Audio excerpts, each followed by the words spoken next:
अस्सलाम वालेकुम वरहमतुल्लाहि वबरकातुहू। आज हम एक बहुत इम्पोर्टेंट टॉपिक सकीफ़ा बिन साइदा के ऊपर बात करेंगे। सकीफ़ा बिन साइदा एक बहुत बहुत इस्लाम की दुख भरी कहानी है जो आम लोग नहीं जानते। जब तक वो एक अच्छा सा मुताला ना कर लें, जब तक कि वो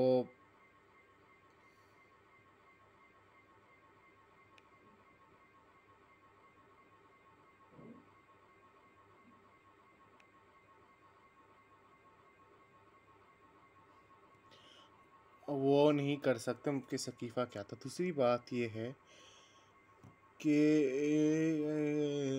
सकीफ़ा बिन साइदा जो है उसकी काफ़ी डिटेल से, और यही वजह है सुन्नी शिया खिलाफ का। अगर ये सकीफ़ा बिन साइदा ना होता ना तो शायद आज उम्मत ऐसे बटी हुई नहीं होती नबी करीम सल्लल्लाहु अलैहि वसल्लम की। तो हम सकीफ़ा बिन साइदा अहले सुन्नत की कुतुब से दिखाएंगे। और पहले हम बता देते हैं सकीफ़ा बिन साइदा क्या था, इंट्रोडक्शन ये सकीफ़ा बिन साइदा का। आप प्लीज़ इस वीडियो को गौर से देखिए, क्यों हम किसी के ख़िलाफ़ नहीं ना। आप देख लेना, आपको देखिए हर बात दलील से होनी चाहिए, और दलील अगर नहीं है ना तो आदमी को उस बात से हट जाना चाहिए, और जहाँ दलील है वहाँ चले जाना चाहिए। अपनी ज़ेद पिला वजह नहीं, बस आप सुन लें। अगर आप बस सुनने तो सही ना, आप दूसरी का मौक़िफ़ उस पर आप भी आप हम हमारे तो मौक़िफ़ सुने ना, आप हम पर इल्ज़ाम लगाते रहते हैं। तो सकीफ़ा बिन साइदा बेसिकली एक मीटिंग पॉइंट थी जब नबी पाक सल्लल्लाहु अलैहि वसल्लम के बाद अंसार वहाँ पर जमा हुए थे खलीफा बनाने के लिए। और वहाँ पर फिर वहीं पर ही महाजिरीन भी आए, उनमें हज़रत अबू बकर हज़रत उमर आए थे, और वहीं पर ही फिर खिलाफत का इलेक्शन हुआ हज़रत अबू बकर का। अब इस डिटेल्स काफ़ी हैं, तो हम पहले सुन्नत की ही ऑथेंटिक कुतुब से दिखाएंगे आपको कि कहाँ सही बुक क्या सही बुखारी क्या कहती है, अहले सुन्नत की किताब कुतुब क्या कहती हैं। अभी हम जिस तरह अपने पहले हदीस किरतास का अल्हम्दुलिल्लाह दिखाया था, उसी तरह हम इसका इससे पहले अगर हम सकीफ़ा सिंदा की हदीस खुद पढ़े, हम पहले एक अहले सुन्नत के मुफ्ती से ही पूछते हैं कि सकीफ़ा बिन साइदा क्या था, और वो जगह आज भी मौजूद है जहाँ पर ये वाक़या हो। तो चलें यहाँ पूछते हैं इनसे क्या कहते हैं। ये मुफ्ती फ़ज़ल हमदर्द हैं, बहुत बड़े आलिम दीन हैं अहले सुन्नत के में। और जो इनके नौजवान कई आलिम दीन की तो अब वफ़ात होगी जो बूढ़े, लेकिन अहले सुन्नत के में जो नौजवान आलिम दीन है, यानी कि जो नए जो चेहरा है एक नए बड़े आलिम दीन का, वो मुफ्ती फ़ज़ल हमदर्द हैं। बाहर भी जाते हैं, इनकी इंग्लिश में भी अरबी ज़बान में भी तकारीर मौजूद हैं। तो ये बहुत अच्छा इनको अरबी ज़बान पर गिरफ्त हासिल है। इनकी गुफ्तगू सुनते हैं क्या कहते हैं। तो तारीख से वाकिफ है। दोस्तों ये मशहूर मकाम है सकीफ़ा बनी साइदा इसे कहते हैं। तारीख पढ़ने वाले हदीस। अच्छा, यहाँ पर वो मुकाम दिखाया जा रहा है सकीफ़ा बिन साइदा जहाँ पर मीटिंग हुई और हज़रत अबू बकर की खिलाफत का इलेक्शन हुआ। अब इसकी डिटेल्स हैं काफ़ी सारी, अब इसमें यही साहब आपको इस वीडियो में बताएंगे। मैं दोबारा से बताता हूँ कि हमारा किसी को टीज़ करना मकसद नहीं, हम तो हक बात बता रहे हैं ना, या आपका ही मुफ्ती साहब बता रहे हैं।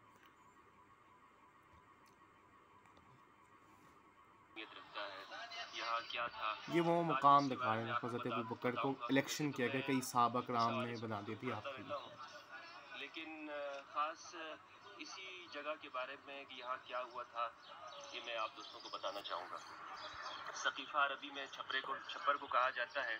हमारे यहाँ पाकिस्तान में भी ऐसी जगह होती हैं, जैसे हमारे पश्तून इलाकों में, जिसे यूँ समझ लें कि डेरा किसे कहते हैं। डेरा तो यानी कि अंसार जो के डेरे जमा नहीं होते होने की जगह थी ये, जहाँ पर जो मस्जिद फेस्टिवल्स नबी के वगैरह नहीं होते, तो उसको सकीफ़ा बिल्कुल कहते हैं। सामने की तरफ से वाक़ है।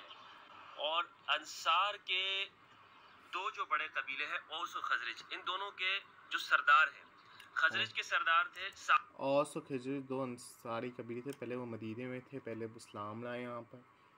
साद इब्न उबादा, और औस के सरदार थे साद इब्न मुआज। तो जो साद इब्न उबादा है वो बैत उक़बा उला के अंदर शामिल है और जलील क़दर सहाबी हैं। उनके बेटे हैं कैस इब्न साद इब्न उबादा। तो साद इब्न उबादा और दूसरे हबाबुल मुंज़िर रदियल्लाहु अन्हु अंसार यहाँ पे जमा थे, और इस मामले में गुफ्तगू हो रही थी। उन्हें पहले से इल्म होगा इस हवाले से, बात पहुँच क्योंकि बहुत करीब थे उन्हें। अच्छा, ये बता रहे हैं, ये बता ही रहे हैं ये है कि जब नबी पाक सल्लल्लाहु अलैहि वसल्लम की जब इंतकाल हो गया है और फिर आपको भी तदफीन हुई तो सहाबा यहाँ पर जमा हो गए थे खिलाफत के लिए। इल्म हो गया, वो यहाँ जमा हुए कि अब आप सल्लल्लाहु अलैहि वसल्लम के बाद जो मामलात हैं दुनिया के, वो हम किस तरह से चलाएंगे आगे। तो इस मामले में उनकी आपस में मुशावरत हो रही थी। इतने में ही, यानी ये हमें नहीं मिलता कि वो ये कह रहे हों, तसरी नहीं था उनकी तरफ से कि हमें ये मालूम हो रहा हो कि उन्होंने कहा हो कि भाई हम कोई वज़ीर आज़म होगा या सदर होगा, इस तरह की बात नहीं। हाँ, मुशावरत ज़रूर हो रही थी कि अब ये मामलात कैसे चलेंगे। और चूँकि आपको मालूम है कि अंसार के जो साद इब्न उबादा है, उनकी बहुत फजीलत है।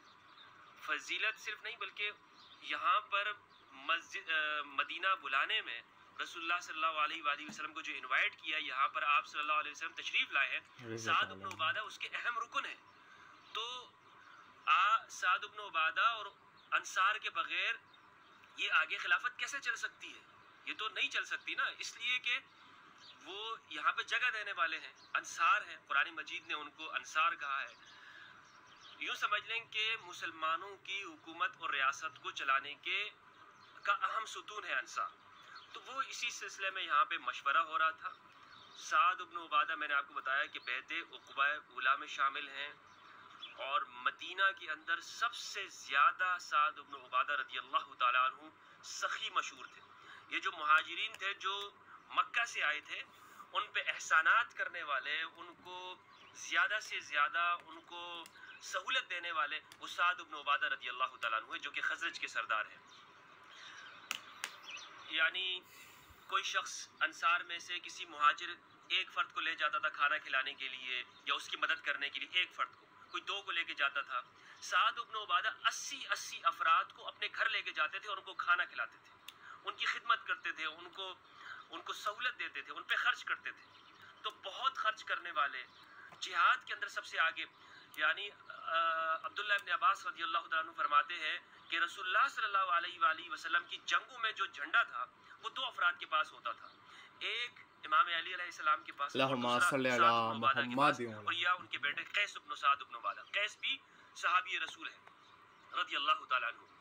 तो इतने में गुफ्तगू हो रही है, पता चलता है जनाब अबू बकर और उमर को रदियल्लाहु अन्हुमा को, वो यहाँ पे तशरीफ़ लाते हैं और उसके बाद जो मामलात हैं, जो वाक़यात हैं, वो आपके इल्म में हैं। वो वाक़या भी मैं आपको बताता हूँ। अंसार कहते हैं कि अमीर हमसे होगा, मुहाजिरीन ने कहा नहीं, खलीफा यानी हमसे होगा, हम इंसान ने कहा खलीफा हम में से होगा। इस वक्त हज़रत अली, हज़रत अबू बकर, हज़रत उमर आए हैं, तो मौला अली अलैहिस्सलाम नबी पाक सल्लल्लाहु अलैहि वसल्लम की के इंतकाल से उनको अहले बैत अलैहिस्सलाम को इतना शौक़ है कि वो तो, मैंने कि बाज़ बातें में आता है हज़रत अली तो रो रो कर वो हालत उनकी बेहोश होने वाली हो गई थी, और वो नबी पाक सल्लल्लाहु अलैहि वसल्लम की तदफीन में, उनको गुस्ल देने में और उनकी तदफीन की तैयारी में, ये सरदार, अंबिया का सरदार दुनिया से चले गए, तो उनको ऐसा आम तो नहीं, आम इंसान तो नहीं गए ना, तो अंबिया का सरदार नबी पाक सल्लल्लाहु अलैहि वसल्लम, हज़रत अली जो हैं वो नबी पाक सल्लल्लाहु अलैहि वसल्लम के चचाजाद भाई भी हैं, आपके दामाद भी हैं, आपके हर वक्त के साथी हैं, हर जंग में आपने हज़ूर अकरम सल्लल्लाहु अलैहि वसल्लम की भरपूर हिफाजत की दुश्मनान कुरैश से और दीजर कुफ़ार से। आप जब जंग उहद में आप देख लें मौला अली अलैहिस्सलाम का किरदार, हर जंग में आपने नबी पाक सल्लल्लाहु अलैहि वसल्लम पर अपनी जान फिदा कर दी आपने। तो आप ज़िंदा ही हज़ूर अकरम सल्लल्लाहु अलैहि वसल्लम के लिए थे। चाहे आपकी वालिद की ज़िंदगी हो, वालिद की ज़िंदगी हो या आपकी वालदा की ज़िंदगी हो, सारी उम्र आपके और आपके वालिदैन या नबी की और नबी की सल्लल्लाहु अलैहि वसल्लम के दीन की, इस्लाम की खिदमत की है।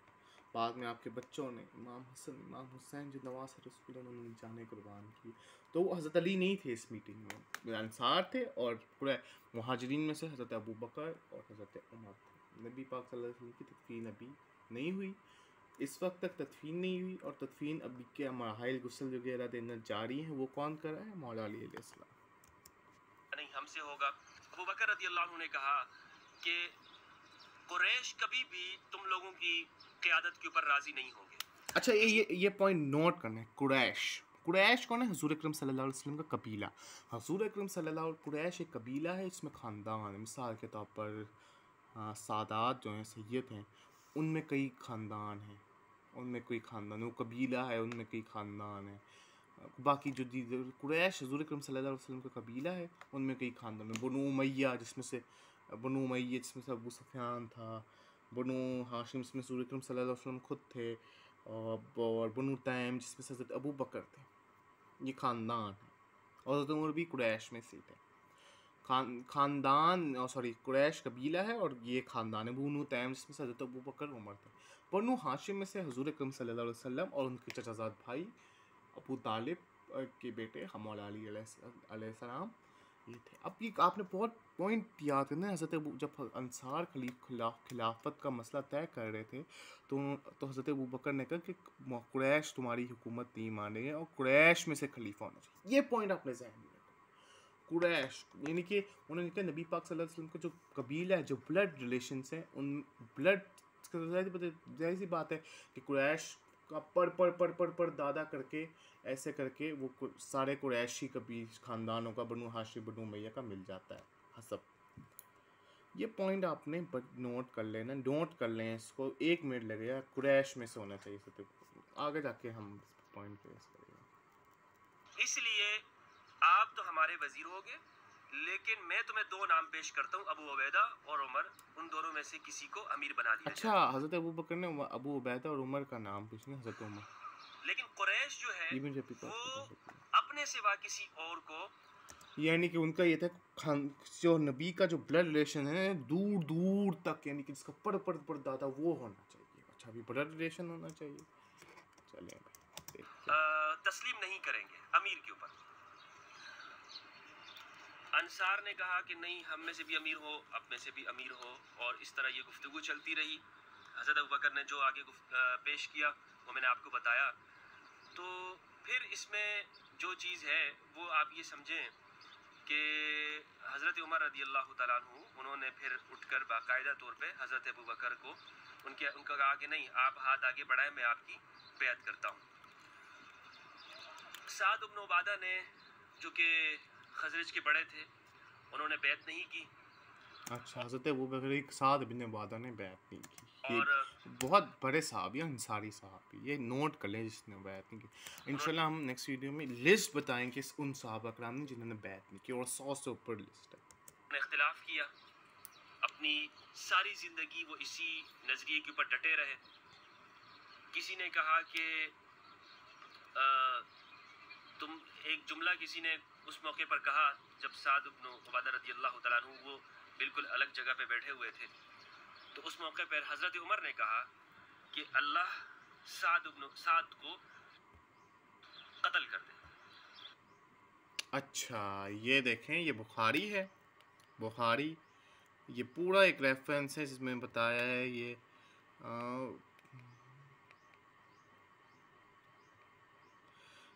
रिवायत ये है कि उन्होंने अपनी तकरीर में, हम कुरैश अमरा हैं और तुम जमात अंसार वज़रा हो, यानी कुरैश को हुकूमत मिलनी चाहिए। नबी पाक सल्लल्लाहु अलैहि वसल्लम का कबीला है। और इस पर हबाब बिन मुंज़र रज़ी अल्लाह अन्हु के बोले कि नहीं, अल्लाह की कसम, हम ऐसा नहीं होने देंगे। यानी कि उन्होंने नहीं माना। एक अमीर हम में से होगा, एक अमीर, यानी कि उन्होंने कहा भी 2 हुक्मरान होंगे, एक बादशाह हम में से, एक बादशाह तुम में से, और दोनों मिलके फैसला करेंगे। अच्छा, इसमें नबी पाक सल्लल्लाहु अलैहि वसल्लम ने किसको छोड़ के गए थे खलीफा? वो है बात की बात है, किसको छोड़ा? हज़रत अबू बकर कहते हैं, फरमाया कि हाँ नहीं, हम अमरा हैं, हमें हुकूमत से, तुम वज़रा, तुम्हारे नीचे हो। कुरैश के लोग सारे अरब में शरीफ ख़ानदान शुमार किए जाते हैं। उनका मुल्क यानी मक्का अरब के बीच में है। तुम वो अख्तियार है, या तो उमर को की बैत कर लो या अब्दुल्ला बिन हरा, ये दोनों। उमर रज़ी अल्लाह ने कहा हम नहीं। अब देखें, अब अंसार को कोई ऑप्शन नहीं दिया गया था, उमर की कर लो, अबू बकर। अगर अब उमर ही कह रहे हैं नहीं, हम आपकी बैत करते हैं, यानी कि उमर को खिलाफत मिल गई थी यहाँ पर, उमर ने दे दी अबू बकर को खिलाफत। आप हमारे सरदार हैं, आपसे बेहतर है, और रसूल वसल्लम के नज़दीक हैं, और आप हम सबसे ज़्यादा महबूब हैं। उमर रज़ी अल्लाह ने उनका हाथ पकड़ लिया, उनकी बैत कर ली, और फिर इस पर जो साद बिन उबादा थे, जो कह रहे थे कि खिलाफत इंसार में से होना चाहिए, उमर ने कहा कि अल्लाह ताला, तुम लोगों ने उमर रज़ी अल्लाह अन्हु का हाथ पकड़ लिया और उनके हाथ पर बैत की। फिर सब लोगों ने बैत। इतने में किसी की आवाज़ आई कि साद बिन रज़ी अल्लाह को तुम लोगों ने मार दिया।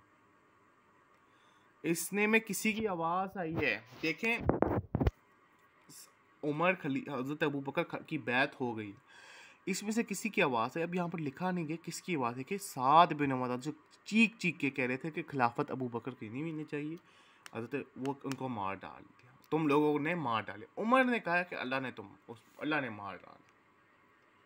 अब देखिए, अल्लाह ताला तो सबको मार डालता है, यानी कि मौत तो अल्लाह ताला की तरफ से, लेकिन वसीला कौन बनाया है, किसने इकदाम उठाया है, किसने मतलब कि उनको कत्ल किसके हाथों हुआ है, इस पर उन्होंने हज़रत उमर ने कहा अल्लाह ने उन्हें मारा। यानी कि हमने नहीं मारा, हमने बेशक, अल्लाह ने उन्हें मारा। इस तरह आज लोग कहते हैं कि भाई हम नहीं नाकाम हुए, हम फेल नहीं हुए हैं, अल्लाह ताला ने हमें फ़ेल किया है। तो इसी तरह ये इन्होंने कहा कि अल्लाह ताला ने उन्हें मार डाला। ये सही बुखारी है, हदीस नंबर 3668 है।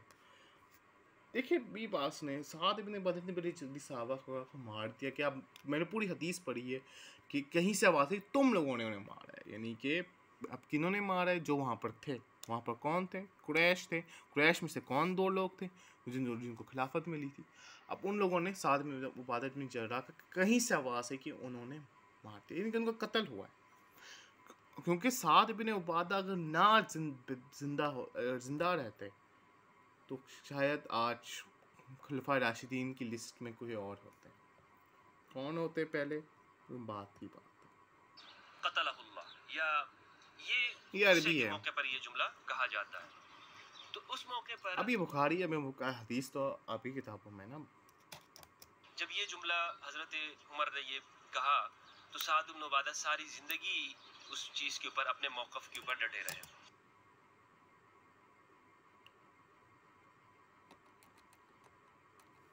अच्छा, साद इब्न उबादा उसके बाद साद इब्न उबादा को जब ये आवाज़ पता लगा, अल्लाह ने उन्हें, तो उस मौके पर जब ये जुमला हजरत उमर ने ये कहा तो साद इब्न उबादा सारी ज़िंदगी उस चीज़ के ऊपर, अपने मौक़िफ़ के ऊपर डटे रहे। ये है वो जगह जिसको सक़ीफ़ा कहा जाता है। तारीख़ी अहम मकाम है और इंतहाई अहम ये जगह है। ये इस्लाम ये हुआ की बड़ी कि जब ये हिस्टोरिक जुमला जगह है ये। कहा, साद इब्न उबादा रज़ी अल्लाह तआला अन्हु वहाँ से मदीना से शाम चले जाते हैं। शाम वहाँ पे रहते हैं। जब भी उन्होंने जुमला सुना कि आवाज़ है कि किसी ने उनको मार डाला है, तो अल्लाह ने उनको मार डाला। इनके से तुम उनको कोई, यानी कि उनको बड़ा बुरा लगा साद इब्न उबादा को। ये बुखारी में बाज़ कुतुब में ये है कि उनको वाक़तन मार दिया गया था, मैंने जहाँ तक पढ़ा गया। लेकिन बाज़ कुतुब में कि वहाँ से वो शाम चले गए। और हज़रत अबू बकर के ज़माने में वापस नहीं आते। हज़रत उमर के दौर में उनका वहाँ पे कत्ल हो जाता है। इब्न अब्दुल बर अल-अंदलुसी ने अल-इस्तियाब में, और उस्तुल गाबा ने, इब्न अल-असीर अल-जज़री ने उस्तुल गाबा फ़ी मारिफ़त सहाबा में लिखा है कि उनका कत्ल हो जाता है।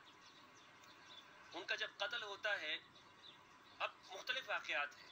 किसी ने कहा कि वो पेशाब करने गए थे, उन्होंने खड़े होकर पेशाब किया तो कोई तीर आया, उनको लगा, और फिर जिनों की तरफ से जो है वो एक आवाज़ सुनाई दी, और जिन्होंने कहा कि क़तलना सैयद अल-खज़रज साद इब्न उबादा रमैनाहु बिसहमिन फलम युख्ति फुआदा, और कि हमने उन्हें जिन्होंने कत्ल किया वो आवाज़ ये जी के ये जो इनका कत्ल हुआ है, जिन्होंने कत्ल किया, ये जो आवाज़ भी आई है, ये जिन्नात की तरफ से है कि हमने खज़रज के सरदार साद इब्न उबादा को कत्ल कर दिया, हमने ऐसा तीर चलाया कि जो उनके सीने के आर पार हो गया।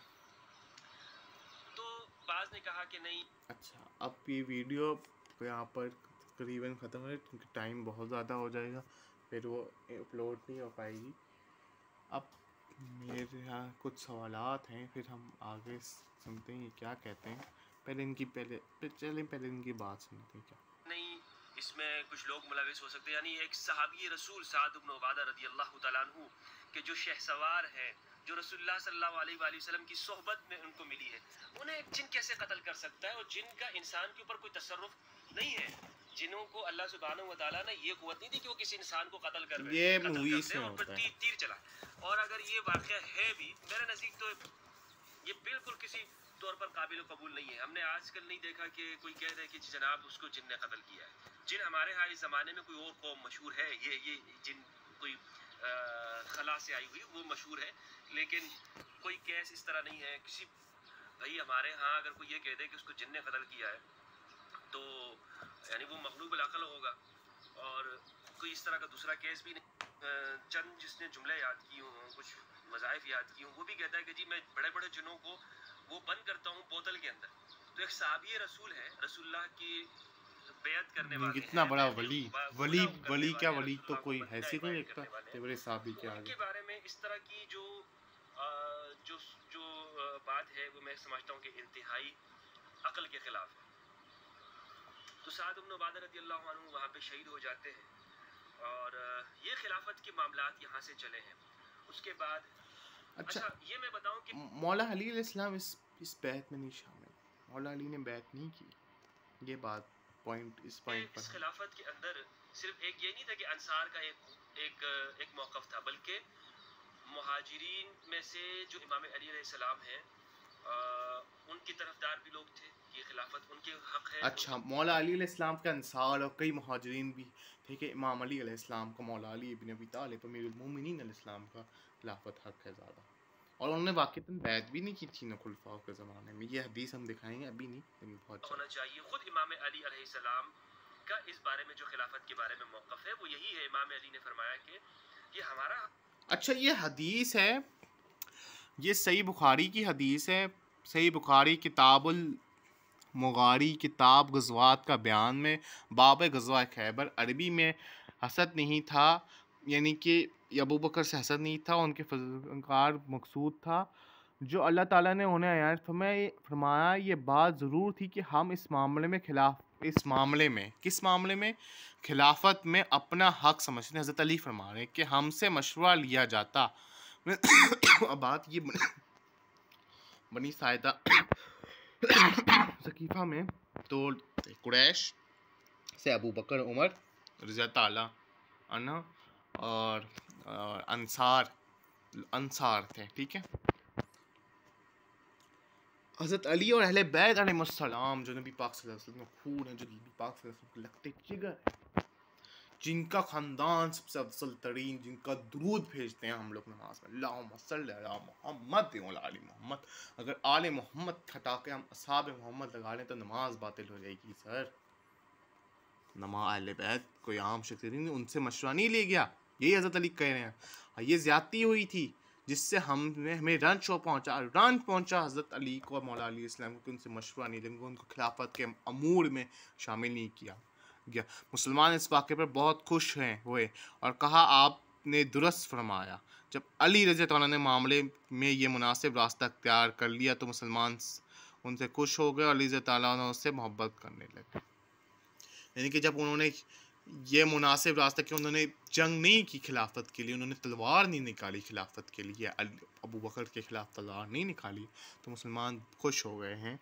और मौला अली अलैहिस्सलाम ने पहली बात यह है, इसमें पॉइंट नंबर वन ये है कि मौला अली इस्लाम ने इस खिलाफत को कबूल नहीं किया। दूसरा पॉइंट, मौला अली इस्लाम ने कहा हम ज़्यादा हकदार अपना हक समझते थे, खिलाफत को हम अपना हक समझते थे। मौला अली खुलफा राशिदीन में से चौथे जो खलीफा हैं वो खिलाफत को अपना हक समझते थे। अब अगर कोई हम पर एतराज़ करता है कि हम क्यों मौला अली अलैहिस्सलाम को पहला खलीफा मानते हैं या हम क्यों समझते हैं कि उनका खिलाफत हक है, तो मौला अली खुद समझते थे। अब मौला अली के पैरोकार तो मौला अली खुद समझते थे, तो जो मौला अली खुद समझते थे तो बाकी हमारी क्या औकात है। हाँ, या आप किसी की मुसलमान किया जब मौला अली के पैरोकार का क्या मतलब, मौला अली जो समझे वो हम समझे। मौला अली समझते थे खिलाफत उनका हक, तो हमने भी ये समझा कि मौला अली ने खुद खवाज़ तोपा आप ही कुतुब में, सही बुखारी आप ही के तोपे उसमें आपने करना फरमाया, ठीक है। दूसरी बात यह है कि उनको रंज पहुँचे, उनको दुख हो, उनको अजियत हुई कि हमसे खिलाफत के अमूर में मशवरा नहीं लिया। अब हज़रत अबू बकर, पहले भी मैंने कहा था, आपने याद रखना है कि हज़रत अबू बकर ने अंसार से खिलाफत क्यों ली, क्योंकि हम कुरैश में से हमारी हुकूमत होनी चाहिए। मेरी राइटिंग थोड़ी गंदी है, कोई बात नहीं। कुरैश, अब कुरैश में कई कबीले हैं, कई ख़ानदान हैं। बनु हाशिम,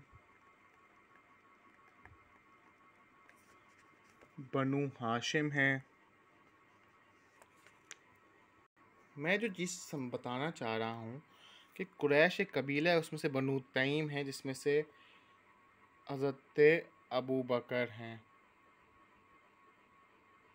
मेरी राइटिंग गंदी है क्योंकि मैंने मोबाइल पकड़ा है, इसलिए गंदी राइटिंग आ रही है। राइटिंग अबू बकर, हज़रत उमर इसमें से है। इसमें एक और कबीला है बनु हाशिम, एक और कबीला है बनु उमैया, जिसमें से अबू सुफियान है, जो नबी करीम सल्लल्लाहु अलैहि वसल्लम का सबसे बड़ा दुश्मन रहा। इसमें से हिंदा है, जो नबी पाक सल्लल्लाहु अलैहि वसल्लम के चचा हज़रत हमज़ा की कातिला है, जिसने कत्ल किया। इसमें से बनु हाशिम है, बनु हाशिम यानी कि हाशिम का ख़ानदान, हाशिम के बेटे हैं, हाशिम के बल्कि भतीजे हैं, के बेटे हैं मुतलिब। हाशिम के ख़ानदान में से अबू मुतलिब हैं। अबू मुतलिब के दो बेटे हैं, अब्दुल्ला और अबू तालिब अलैहिस्सलाम। अब्दुल्ला अलैहिस्सलाम के बेटे हैं हुज़ूर अकरम सल्लल्लाहु अलैहि वसल्लम, और अबू तालिब के बेटे हैं अली अलैहिस्सलाम, जिनके चचाज़ाद भाई हैं ये दोनों आपस में। अब जब कुरैश को दलील बनाया गया, रिश्तेदारी को दलील बनाया